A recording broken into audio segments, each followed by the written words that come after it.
ራሽያ በከባድ ጉምና በቅዝቃዜ ታግዛ ፖክሮቭስክን እየሰነጠቀች ነው። ቲክቶከሯ በአደባባይ ተገደለችም። አውሮፓ በራሽያ ላይ ጦርነት ለመክፈት ተዘጋጅቷል ተባለም። እንደምን አመሻችሁ። አሁን የቀኑን ዋና ዋና ዓለም አቀፍ ዜናዎች በዝርዝር እናካፍላችኋለን። በቅድሚያም ቲክቶክ የሕይወት ዘይቤንና አገር ወዳድነትን በሚያስተምሩ ቪዲዮዎቿ ማሊ ውስጥ ተጽዕኖ ፈጣሪ ቲክቶከር መሆን የቻለችው ማርያም ሲሴ በታጣቂዎች በሕዝብ ፊት መገደሏን እየነገረን ያለው ሲቢኤስ የዜና ወኪል ነው።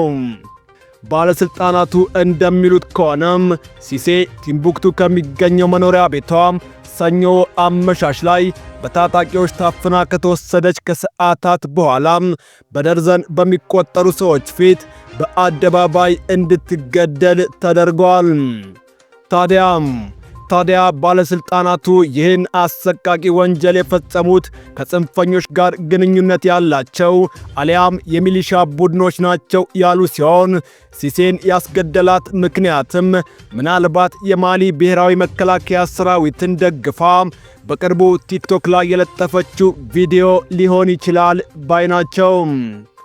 በነገራችን ላይ ባማኮ የሚገኘው መንግሥት ግድያውን አረመኔያዊ የማስፈራራት ድርጊት በማለት ከመጥራቱም ባሻገር ገዳዮቹን ለመያዝ ምርመራ መጀመሩም ተሰምተዋል። ነገር ግን በሰሜናዊ ማሊ የሚገኙ በርካታ አካባቢዎች ከመንግሥት ቁጥጥር ውጭ መሆናቸው የወንጀሉን ፈጻሚዎች በቁጥጥር ስር የማድረጉ ጉዳይ እምብዛም የሚሳካ አይመስልም። የሰርቢያው ፕሬዝዳንት አሌክሳንደር vučić አውሮፓ ከራሽያ ጋር ጦር ለመማዘዝ እየተዘጋጀ ነው አሉ።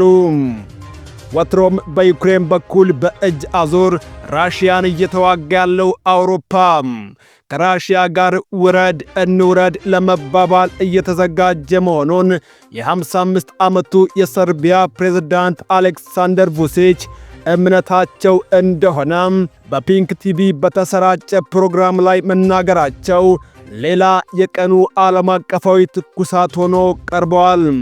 የዜናው ዋነኛ ባለቤት የራሽያ የመንግሥት ሚዲያ ታስ ነው። የፈረንሳይ ጦር ኃይሎች ጠቅላይ ኤታማዦር ሹም ፋቢየን ማንደን የፈረንሳይ ጦር ከ3 እስከ 4 ዓመት ባለው ጊዜ ውስጥ ከራሽያ ጋር ለመፋለም ዝግጁ መሆን አለበት ሲሉ በሰጡት መግለጫ ላይ ተንተርሰው ፕሬዝዳንቱ ስለ መጪው መዓት አይቀሬነት ሲያስረዱ እንዲህ አሉ። እውነታውን ስመረምር በአውሮፓና በሩሲያ መካከል ያለው ጦርነት ከጊዜ ወደ ጊዜ ግልጽ እየሆነ ነው ወደሚል መደምደሚያ ደርሻለሁ። ይሄ እንዲሁ ባዶ ንግግር አይደለም።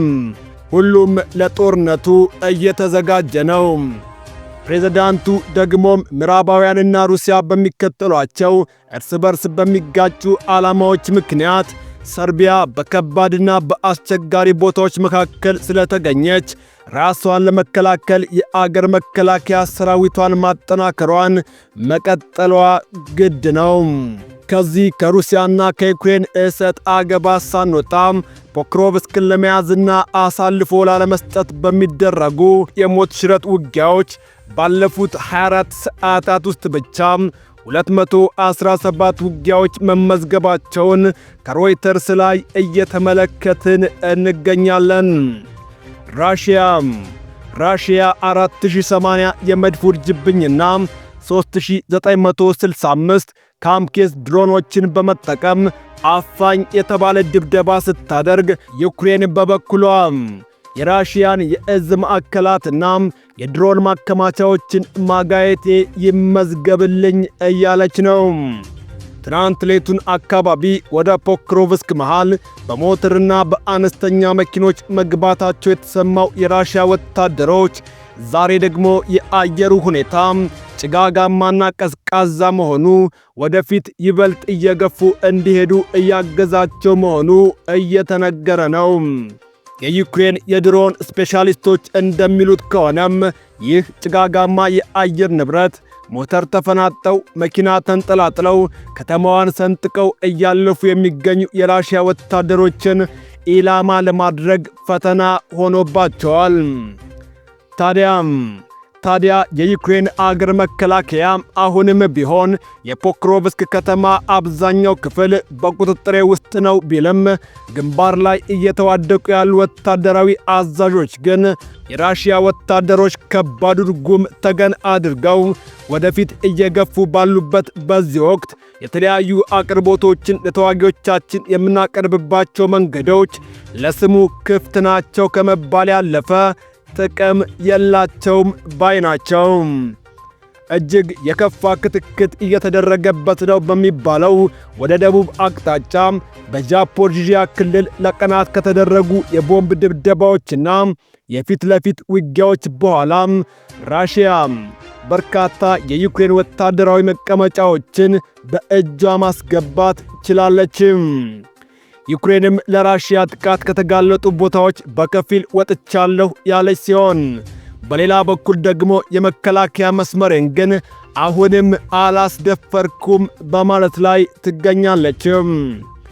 በነገራችን ላይ ሮይተርስ አሁን ከደቂቃዎች በፊት ይዞት በወጣው መረጃ መሰረት ሞስኮ ከኪየቭ ጋር በኢስታንቡል ተገናኝታ የመደራደር ፍላጎት እንዳላት የውጭ ጉዳይ ሚኒስቴር ባለስልጣናትን ጠቅሶ የዘገበ ቢሆንም ዩክሬን ግን አሁንም ኳሷ በሞስኮ እግር ውስጥ ትገኛለች የሚል አቋሟን አሳውቃለች።